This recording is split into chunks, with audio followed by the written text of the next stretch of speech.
A simple gift to your child could block your Medicaid, delay your care, and cost your family tens of thousands of dollars. And the worst part, it can happen even if the IRS says the gift was completely legal. Most retirees never find out about this rule until it's too late to fix it. Barbara didn't. Barbara is 71 years old. She lives in Ohio. Her son James is 43 and was laid off 8 months ago. He has 2 kids in school and a mortgage he is struggling to keep current. What happened next is exactly how thousands of families lose money without ever breaking a single tax rule. Barbara has savings. She has a home worth $400,000 that she bought for $80,000 $30 years ago. She has a brokerage account with stocks she has held for decades. She wants to help her son. It is her money. She earned it. She should be able to give it to her family. So she does what most parents would do. She writes James a check for $20,000. Then she transfers some of the appreciated stock into his name. Then, because she has heard you can give up to $19,000 a year without any tax issues, she gives another $19,000 the following year. 3 years later, Barbara falls. She is in the hospital. She needs long-term care. Her savings have depleted faster than expected.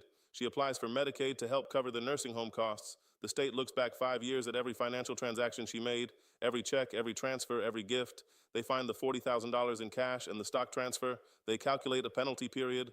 Barbara is disqualified from Medicaid benefits for months, possibly longer. She is in a nursing home. She cannot pay out of pocket. The money she gave to James is gone. James cannot return it. The IRS told her everything was fine. The annual gift exclusion said $19,000 per recipient was allowed. She filed no gift tax return because she owed no gift tax. Medicaid operates under a completely separate set of rules that have nothing to do with the IRS. And nobody told Barbara. This video is for educational purposes only and is not tax or financial advice.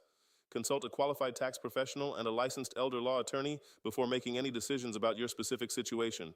Today, I'm going to walk you through the 3 specific rules the IRS and the government use that punish retirees for helping their children. I'm going to explain why the $19,000 gift exclusion is one of the most misunderstood rules in retirement. I'm going to show you the capital gains trap that destroys wealth when parents give the wrong asset to their children, and I'm going to give you a clear action plan for how to help your family without triggering any of these consequences. Most of what I'm about to explain is not widely known. Your accountant may know the gift tax rules, your financial advisor may know about capital gains, but very few people explain how these rules interact with each other and with Medicaid in a way that costs real families real money. Let me start with the rule that catches the most people by surprise. The IRS annual gift tax exclusion in 2026 is $19,000 per recipient. That means you can give up to $19,000 to any individual in a single calendar year without filing a gift tax return. A married couple can give $38,000 per recipient per year. You can give this to as many people as you want. You can give $19,000 to each of your 3 children, 7 grandchildren, and 2 neighbors, and owe nothing to the IRS and file nothing. If you exceed $19,000 to a single recipient in 1 year, you file Form 709 with your tax return, but you almost certainly owe no gift tax. The lifetime gift and estate tax exemption in 2026 is $15 million per individual. You would have to give away $15 million over your entire lifetime before a single dollar of gift tax is actually owed. So the IRS rule is clear and relatively generous. Give under $19,000 per person per year, and you do not even have to report it. Give more. Report it on Form 709. Reduce your lifetime exemption. Never pay $1 of actual tax unless your cumulative lifetime gifts exceed $15 million. Here's where the trap begins. Medicaid is not the IRS. Medicaid is a joint federal and state program. It has its own rules, and its rules for gifts are completely different. When you apply for Medicaid long-term care benefits, the program that covers nursing home care, home health aid services, and similar extended care, the state looks back at your financial history for the 60 months immediately before your application date. 5 years.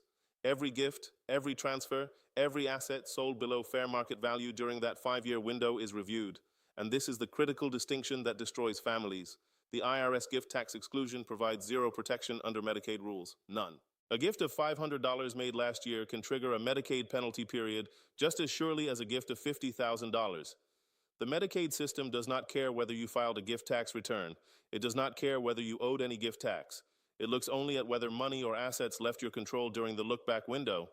The penalty for gifts within the Medicaid look-back period is calculated by dividing the total amount gifted by the average daily cost of nursing home care in your state.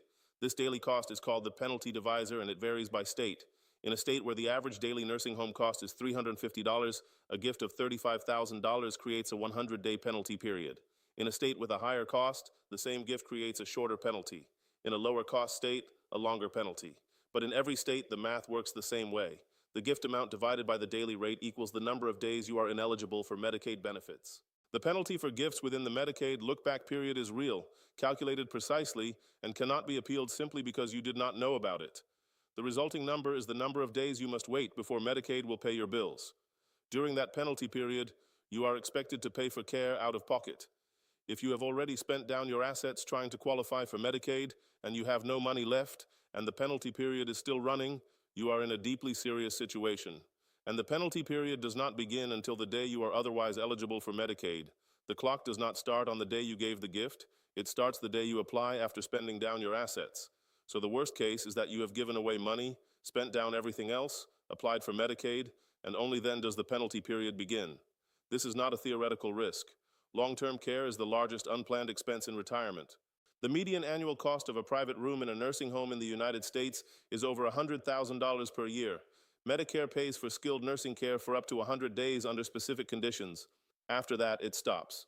For most retirees who need extended care, Medicaid is the only program that covers it, and Medicaid is the program that reviews every gift you gave in the last 5 years. Rest of your script continues exactly the same.